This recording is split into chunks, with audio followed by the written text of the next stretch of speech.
¿Sabías que en el cine mexicano hubo actores enanos que alcanzaron la fama, pero cuya vida real fue mucho más dura que cualquier papel en pantalla? Detrás de su carisma y talento, se escondían historias de discriminación, abusos y destinos marcados por la tragedia. Hoy te cuento quiénes fueron, cómo llegaron al estrellato, y qué fue lo que terminó apagando su luz. No te vayas, porque conocerás el caso más conmovedor de todos.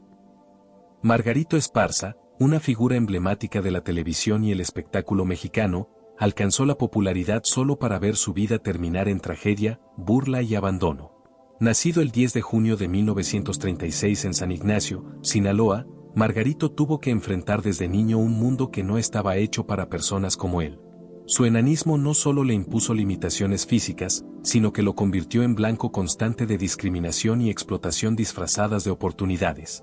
Desde joven mostró talento para la música y la actuación, y encontró en el entretenimiento una forma de ganarse la vida, aunque rara vez fue tratado con respeto. Su momento de mayor notoriedad llegó en las décadas de los 70 y 80, con apariciones en programas de televisión, películas y espectáculos itinerantes. Con apenas 70 centímetros de estatura, su presencia era vista como curiosidad, y su voz singular como un recurso cómico. Aunque se volvió querido por el público, muchos lo consumían más como objeto de burla que como artista. A pesar de su carisma, nunca obtuvo papeles estelares ni logró consolidar una carrera estable. La industria lo utilizó mientras fue útil, pero jamás lo reconoció como un intérprete completo. Con el paso del tiempo, las oportunidades se extinguieron, y Margarito terminó actuando en plazas y ferias, sobreviviendo a duras penas. En sus últimos años, fue invitado a programas donde era humillado por su apariencia, sin importar su trayectoria. Falleció el 15 de mayo de 2016 en Puebla, a los 79 años, víctima de complicaciones de salud. Su muerte pasó casi inadvertida, reflejando el olvido y la indiferencia con que fue tratado hasta el final. Hernán Rogelio Vera Pavía fue un actor cuya baja estatura marcó profundamente tanto su carrera como la manera en que la industria cinematográfica lo percibió. Nacido en 1892, en una época donde la apariencia física era determinante para la aceptación social y profesional, Hernán se enfrentó desde muy temprano a un entorno que lo reducía a un estereotipo por su tamaño. En un mundo donde el cine comenzaba a consolidarse como un fenómeno cultural y comercial en México, la imagen idealizada de los protagonistas era casi siempre la de hombres y mujeres de estatura promedio o alta, cuerpos atléticos y rasgos considerados normales. La diferencia física de Hernán lo posicionó automáticamente en un lugar secundario, relegado a papeles pequeños y sin profundidad. Aunque su enanismo no fue una enfermedad ni un obstáculo para su talento, sí se convirtió en la principal barrera para alcanzar papeles de mayor importancia. Hernán supo aprovechar su presencia física, convirtiéndose en un rostro reconocible para el público, pero esa misma característica fue explotada por directores y productores que, más que ver en él a un actor completo, lo utilizaron como un elemento decorativo o de apoyo dentro de la trama. En numerosas ocasiones, su estatura fue la razón para asignarle papeles de ayudante, vecino cómico o trabajador humilde, estigmatizando su imagen y limitando su crecimiento artístico. A lo largo de más de 30 años de carrera, Hernán Vera apareció en más de 200 películas, compartiendo créditos con las grandes leyendas del cine de oro mexicano como Jorge Negrete, Pedro Infante y Sara García. Sin embargo, su trabajo fue sistemáticamente invisibilizado. Mientras otros actores recibían papeles principales y el reconocimiento público y crítico, Hernán se mantenía en los márgenes, presente en la pantalla pero ausente en la memoria colectiva. Su nombre rara vez figuraba en los carteles, y mucho menos en los créditos destacados. En una industria que valoraba la imagen y el carisma físico, su estatura fue utilizada para encasillarlo y mantenerlo en un papel secundario, negándole la oportunidad de mostrar la complejidad de su talento. La falta de roles que aprovecharan plenamente sus capacidades artísticas, así como la ausencia de reconocimiento, reflejan un problema estructural dentro del cine mexicano: la discriminación por el físico y el rechazo a la diversidad corporal. Hernán Vera representa a todos aquellos actores que, debido a condiciones fuera de su control, fueron condenados a la invisibilidad pese a su dedicación y profesionalismo. Esta marginación se tradujo también en la ausencia de premios, homenajes o cualquier tipo de reconocimiento público durante su vida y tras su muerte. Cuando falleció en 1964, a los 72 años, Hernán dejó detrás una filmografía imponente, pero también una historia dolorosa de exclusión. Su legado es el de un pilar silencioso que sostuvo muchas producciones, pero que la industria descartó una vez apagadas las cámaras. Su vida y carrera nos recuerdan que el talento no debería medirse por la estatura ni por ningún rasgo físico, y que la diversidad merece un espacio digno y valorado en el arte y en la cultura. Hernán Vera no solo fue el actor pequeño en un mundo gigante, fue un hombre que, a pesar de todas las barreras, luchó por un lugar en una industria que aún no estaba lista para aceptarlo plenamente. Rafael Muñoz Aldrete, conocido como Rafaelita, fue un actor que, a pesar de su enanismo, dejó una huella en el cine de oro mexicano. Nacido en 1918, en una época de gran exclusión para personas con discapacidades, Rafaelita encontró en el entretenimiento no solo una salida artística, sino una forma de sobrevivir en un medio que lo utilizó más como objeto de burla que como intérprete. Su carisma le ganó el afecto del público y, paradójicamente, también la atención de mujeres hermosas, aunque su vida fuera de cámaras estuvo marcada por el rechazo, la marginación y la inestabilidad. Su oportunidad llegó durante el auge del cine nacional, apareciendo en películas junto a figuras como Joaquín Pardavé y Sara García. Pero sus papeles solían ser secundarios, diseñados para provocar risa gracias a su estatura de apenas 90 centímetros. Aunque esto le dio notoriedad, también lo limitó. Nunca se le ofrecieron personajes serios ni espacio para desarrollarse más allá del estereotipo. A pesar de hacer reír al público, fuera de los sets enfrentaba la indiferencia de una industria que lo encasilló y lo descartó cuando ya no fue útil. Con la caída del cine de oro, sus escasas oportunidades desaparecieron. Sin contratos, sin apoyo y sin ahorros, Rafaelita pasó sus últimos años sumido en la precariedad. Murió en 1958, a los 40 años, tras una vida breve pero intensa, marcada por el esfuerzo, el talento y el abandono. Fue una figura inolvidable en pantalla, pero olvidada fuera de ella. René Ruiz Martínez, mejor conocido como Tun Tun, fue durante décadas el actor con enanismo más visible del cine y la televisión mexicana. Nacido en Tampico en 1932, su baja estatura fue desde niño motivo de burla, pero también su pasaporte al mundo del espectáculo. Inició como bailarín en carpas y teatros de revista, donde su agilidad y sentido del ritmo sorprendían a muchos. Sin embargo, su físico determinó el tipo de personajes que se le permitieron interpretar. Tun Tun debutó en el cine en los años 50, pero fue durante la era del cine de ficheras en los 70 y 80 cuando se convirtió en una figura recurrente. Actuó en más de un centenar de películas, siempre en papeles cómicos, como el sirviente travieso, el pretendiente absurdo o el amigo bufón. Aunque tenía talento para la comedia física y el timín escénico, jamás se le ofreció un papel fuera del estereotipo. Su imagen fue explotada por productores que veían en él una fórmula segura para provocar risa, no reflexión. Detrás del personaje, René era un hombre serio, reservado y consciente del encasillamiento que sufría. Soñaba con hacer teatro de verdad, y sentía frustración al ver cómo su carrera se reducía a ser el enano gracioso. A pesar de esto, se mantuvo activo hasta los años 90, sobreviviendo con presentaciones modestas y repeticiones de sus películas. Murió en 1993, sin homenajes oficiales ni menciones en los medios.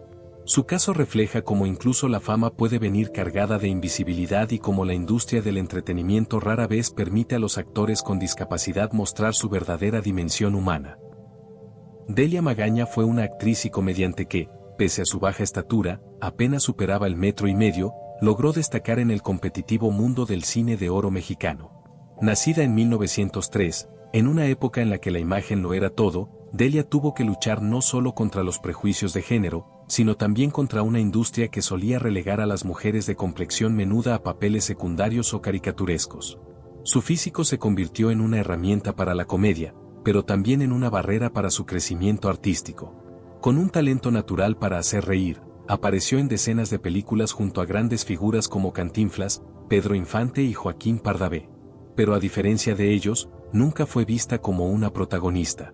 Su estatura y su estilo fueron aprovechados para darle papeles de sirvientas, vecinas chismosas o tías solteronas, personajes creados para provocar simpatía o risa, pero nunca para inspirar admiración o respeto. Aunque su presencia era esencial para el ritmo de muchas películas, nunca se le permitió mostrar otras facetas de su capacidad actoral. Al caer la época dorada del cine mexicano, Delia se fue quedando sin espacio. Las nuevas generaciones de productores y directores la consideraban una figura del pasado, y su físico ya no encajaba en el molde que buscaban para televisión o teatro. Pasó sus últimos años lejos de los escenarios, sin reconocimientos ni homenajes, a pesar de haber dejado una huella imborrable en la comedia nacional. Murió en 1996, a los 92 años, sin fortuna y con escasa atención mediática. Delia Magaña fue una mujer que transformó sus limitaciones físicas en una herramienta de expresión, pero cuya trayectoria fue subestimada por una industria que solo la vio útil mientras encajara en un molde. Su historia es reflejo de tantas artistas que, a pesar de su talento, fueron ignoradas por no ajustarse a los estándares impuestos. Joaquín García Vargas, mejor conocido como El Pulga, fue uno de los actores con enanismo más recordados del cine de oro mexicano. Nacido a inicios del siglo XX, su diminuta estatura, apenas rebasaba los 90 centímetros, marcó su vida desde el principio. En un país y una época que marginaban sistemáticamente a las personas con discapacidades físicas, Joaquín encontró en la comedia una forma de hacerse visible, aunque a costa de ser constantemente utilizado como objeto de burla en la pantalla. Participó en una gran cantidad de películas, compartiendo escenas con actores como Resortes y Germán Valdés Tintán. Su presencia era sinónimo de humor inmediato, entraba a cuadro y el público reía, no por lo que decía, sino por cómo se veía. La industria lo encasilló en papeles de payaso, sirviente o personaje curioso. Nunca se le ofreció un papel serio, ni se le permitió salir del molde del enano gracioso. Su físico fue su pase a la fama, pero también su condena artística. Fuera de los sets, Joaquín enfrentó una realidad dura, pocas oportunidades, escaso reconocimiento y una vida marcada por la precariedad. Aunque su rostro era conocido por todo el país, su nombre raramente aparecía en los créditos principales. Con el paso del tiempo, y la caída del cine de la época dorada, las puertas comenzaron a cerrarse sin explicación. Sin redes de apoyo ni estabilidad económica, terminó sus días en el olvido, lejos de los escenarios que una vez iluminó. Joaquín García Vargas fue una figura entrañable, un hombre que hizo reír a generaciones, pero que fue visto más como curiosidad que como actor. Su historia refleja el trato injusto que recibieron muchos artistas con discapacidad, celebrados en escena, pero ignorados como seres humanos. Jesús Fernández, conocido también como Totó, fue un actor mexicano cuya presencia en el cine quedó ligada de forma inseparable al universo surrealista y simbólico de Luis Buñuel. Su debut destacado ocurrió en Nazarín, donde interpretó a Ujo, un enano zapatero que acompañaba al protagonista en su andar místico. A partir de ahí, su imagen quedó plasmada en otras obras del cineasta español, como Simón del Desierto y Tristana, consolidándolo como parte del imaginario visual buñueliano. Sin embargo, detrás de su presencia constante en estos filmes, se escondía una realidad menos luminosa, la de un actor reducido a mero símbolo, más que reconocido como intérprete con voz propia. La baja estatura de Jesús, que rondaba el 1,5 metros, fue determinante en la construcción de su carrera. En lugar de abrirle puertas a una variedad de papeles, se convirtió en el rasgo que definió cómo y cuándo sería utilizado. Buñuel, como otros autores de su tiempo, lo empleaba como recurso visual cargado de significado, el enano como lo grotesco, lo marginal, lo sagrado deformado. En ese contexto, Jesús era más una herramienta cinematográfica que un actor completo. Rara vez se le concedieron diálogos extensos o protagonismo real. Su función era, esencialmente, representar lo otro, lo extraño, lo inquietante. A pesar de haber trabajado junto a uno de los directores más influyentes de la historia del cine, su carrera no prosperó más allá de esas colaboraciones puntuales. No recibió ofertas para explorar registros dramáticos, cómicos o protagónicos. Tampoco fue llamado por otros cineastas que lo vieran como algo más que una presencia singular. Su imagen permaneció congelada en unos cuantos fotogramas, sin desarrollo ni profundidad actoral. En una industria donde los rostros distintos eran tolerados solo cuando servían a un propósito simbólico o decorativo, Jesús quedó atrapado en un rol del que no pudo escapar. El olvido fue progresivo. Mientras Buñuel acumulaba premios y reconocimiento mundial, Fernández desaparecía de los créditos y de la memoria colectiva. Muy pocos estudios de cine mencionan su nombre, y cuando lo hacen, es apenas como el enano de Buñuel. Su historia personal, su trabajo actoral, sus intenciones y aspiraciones como intérprete fueron diluidas por la figura del director y por el peso de una imagen física que el cine no supo o no quiso mirar más allá. Jesús Totó Fernández encarna a muchos actores cuya condición física los convirtió en piezas utilitarias dentro del arte, sin que se les reconociera como artistas con agencia. Fue parte de películas trascendentales, pero jamás fue parte del club. No se le dio espacio para crecer, ni se le ofreció una plataforma para expresarse más allá de lo visual. Murió sin homenajes, sin entrevistas, sin revisiones profundas de su papel dentro del cine mexicano. Su legado es silencioso, pero necesario. Nos obliga a cuestionar cómo la industria cinematográfica, incluso en sus formas más artísticas o intelectuales, puede reproducir patrones de exclusión y reduccionismo. Jesús Fernández no fue solo un detalle extraño en la obra de Buñuel. Fue un actor con rostro, cuerpo, emociones y talento, que nunca recibió la oportunidad de contar su propia historia más allá de los márgenes. Víctor Alfonso Jiménez, conocido por su entrañable personaje Qué Monito, es uno de los rostros más emblemáticos de la lucha libre mexicana. Nacido con acondroplasia, encontró en el espectáculo una forma de ganarse la vida en un país que pocas veces ofrecía oportunidades reales a las personas con discapacidad. Aunque su trabajo se desarrolló principalmente dentro del mundo del wrestling, su figura trascendió la Arena México, alcanzando la televisión y la cultura popular. Sin embargo, detrás del disfraz azul y las ovaciones, hay una historia de esfuerzo, explotación y silencios incómodos. Qué Monito inició su carrera a finales de los años 90, acompañando al luchador Tinieblas Jr. como su mascota oficial. Con su agilidad y carisma, rápidamente se volvió un favorito del público, especialmente de los niños. Con el tiempo, sus participaciones se volvieron más cómicas, sufriendo golpes exagerados y humillaciones en el ring, que aunque hacían reír, también reflejaban una práctica normalizada de ridiculizar a personas con enanismo en nombre del entretenimiento.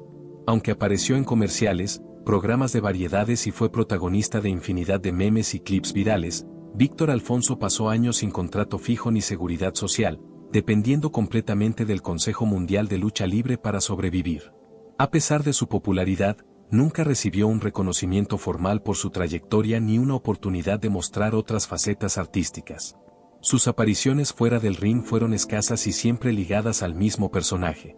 En 2020, durante la pandemia, su situación económica se volvió crítica, al punto de que solicitó ayuda pública para pagar una cirugía. Esta revelación sorprendió a muchos, ya que su rostro era familiar para millones, pero su vida real seguía oculta. Qué Monito sigue activo, resistiendo desde el lugar que la industria le asignó, con dignidad y entrega, recordándonos que detrás del disfraz hay un artista real, con talento, necesidades y sueños que merecen más que una carcajada pasajera. María Elena Saldaña, conocida por millones como La Guereja, es una de las pocas actrices mexicanas con enanismo que logró posicionarse como figura protagónica en la televisión nacional. Nacida en Veracruz en 1962, desde joven tuvo claro que el humor podía ser su mejor aliado para romper barreras en un medio profundamente marcado por los estereotipos físicos.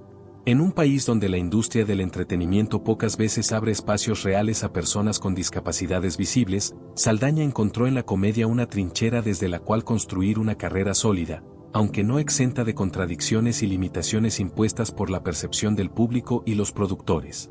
Su personaje más emblemático, el de una niña traviesa, ingenua y parlanchina, le permitió entrar a los hogares mexicanos y ganarse el cariño del público. Sin embargo, este papel también fue una jaula de oro. Aunque le brindó notoriedad y presencia constante en la pantalla, también la encasilló en un tipo de humor que explotaba su apariencia física como parte central del chiste. Interpretando a una menor de edad mientras ya era una mujer adulta, Saldaña fue reducida al contraste entre su cuerpo y su edad, en vez de ser reconocida por su rango actoral o su capacidad para encarnar otros tipos de personajes. El punto más alto de su popularidad llegó en la década de los 90, cuando protagonizó programas como Ándale Guereja y La Guereja y Algo Más, transmitidos en horarios estelares por Televisa. Allí, su personaje de niña de 6 años, con uniforme escolar, calcetas altas y peinados exagerados, lanzaba comentarios agudos disfrazados de inocencia, convirtiéndose en una suerte de espejo satírico de la sociedad. Sin embargo, el éxito vino con un costo. Muchos de los guiones giraban en torno a su estatura, y rara vez se le permitió salir del arquetipo de niña pequeña. El público la amó, pero la industria no supo, o no quiso, verla como algo más. A lo largo de los años, María Elena ha tenido que lidiar con el juicio implacable de quienes no logran separar a la actriz del personaje. Ha sido minimizada por críticos y productores que ven en ella solo un recurso cómico fácil, y no una artista con potencial para explorar papeles complejos o dramáticos. Su presencia ha sido ignorada en los espacios más serios del espectáculo, y su talento ha sido sistemáticamente subestimado por no ajustarse a los cánones de belleza y figura que predominan en la televisión mexicana. Aún así, su trayectoria está lejos de ser menor. Ha participado en telenovelas, obras teatrales y proyectos televisivos diversos, casi siempre cargando el peso de su personaje icónico. Su vigencia a lo largo de décadas en una industria volátil y superficial es un testimonio de su tenacidad y capacidad de adaptación. Pero también es una señal del profundo rezago en la inclusión auténtica de personas con discapacidad dentro del medio artístico. En tiempos más recientes, Saldaña ha tomado una postura más abierta y crítica respecto a los desafíos que ha enfrentado. Ha señalado que, a pesar del talento y la experiencia, muchas puertas continúan cerradas simplemente por prejuicio. Su carrera, en ese sentido, es una paradoja, es símbolo de resistencia y éxito, pero también de una deuda histórica de una industria que no ha sabido, ni querido, ofrecer oportunidades reales y dignas a quienes, como ella, no encajan en los moldes tradicionales de estatura, edad o apariencia. La historia de María Elena Saldaña no es solo la de una actriz que triunfó en condiciones adversas, es también la historia de un sistema que aún se resiste a ver el talento más allá del físico. Su legado, aunque aún atado a la guereja, pone sobre la mesa la urgencia de repensar cómo el espectáculo mexicano representa, o ignora, la diversidad corporal en pantalla. Pedro Elviro Rodríguez, conocido artísticamente como Pitouto, fue un actor de origen español que se convirtió en un rostro recurrente del cine mexicano a lo largo de más de 3 décadas. Nacido en Madrid a finales del siglo XIX, migró a México en los años 30, cuando comenzaba a gestarse la época dorada del cine nacional. A pesar de medir poco más de 1.50 metros, logró abrirse camino en una industria que, si bien le dio trabajo, también lo confinó a un tipo muy específico de personaje. Su baja estatura, lejos de ser una anécdota física, se convirtió en una barrera que lo encasilló en roles secundarios cargados de humor visual y sin profundidad dramática. Durante su extensa carrera, participó en más de 100 películas filmadas en México, pero casi siempre como extra o personaje de fondo. Se volvió un especialista en figuras pintorescas, como porteros nerviosos, empleados atolondrados, testigos curiosos o acompañantes extravagantes. Su presencia estaba diseñada para provocar simpatía o risa, muchas veces sin una sola línea de diálogo. Esta tendencia respondía a una lógica visual del cine de la época, donde el contraste físico entre protagonistas y personajes curiosos era explotado como recurso humorístico. Así, su físico terminó siendo una etiqueta difícil de romper. Elviro era más que una figura decorativa. Fuera de cámara, era un hombre meticuloso, disciplinado y con un profundo respeto por la actuación. Se entrenaba en técnicas de comedia física, estudiaba los gestos exagerados del cine mudo y perfeccionaba su expresión corporal para poder decir algo sin necesidad de palabras. Muchos de sus compañeros de reparto lo admiraban por su constancia y por su habilidad para robar cámara con solo una aparición fugaz. Sin embargo, la popularidad no vino acompañada de reconocimiento. A pesar de su vasta filmografía, pocas veces su nombre apareció en los créditos principales. Su imagen era conocida, pero su identidad permanecía difusa para el público. En entrevistas concedidas en sus últimos años, Pedro habló abiertamente de la frustración que le generaba haber sido reducido a un estereotipo. Aunque agradecía el trabajo constante, le dolía que la industria solo viera en él una figura curiosa y no un actor con verdadera capacidad interpretativa. Su historia representa un caso típico de cómo el enanismo, en lugar de ser tratado con respeto y empatía, fue usado como recurso visual en la pantalla, limitando las posibilidades de los actores con esta condición. Elviro no fue el único, pero sí uno de los más persistentes en intentar ganarse un lugar con base en el esfuerzo y la pasión por el arte escénico. Falleció en 1971, dejando atrás un legado poco reconocido, pero muy representativo de las contradicciones de una industria que lo usó constantemente, pero nunca lo integró del todo. Más allá de la fama, muchos de estos actores enfrentaron un mundo que los aplaudía en público, pero los marginaba en privado. Su talento fue enorme, pero la industria no siempre estuvo a su altura. ¿Qué historia te pareció la más impactante? Cuéntanos en los comentarios. Si te gustó este viaje por las historias menos contadas del cine mexicano, no olvides suscribirte, dejar tu me gusta y compartir este video con quienes aman las leyendas que merecen ser recordadas. Hasta la próxima.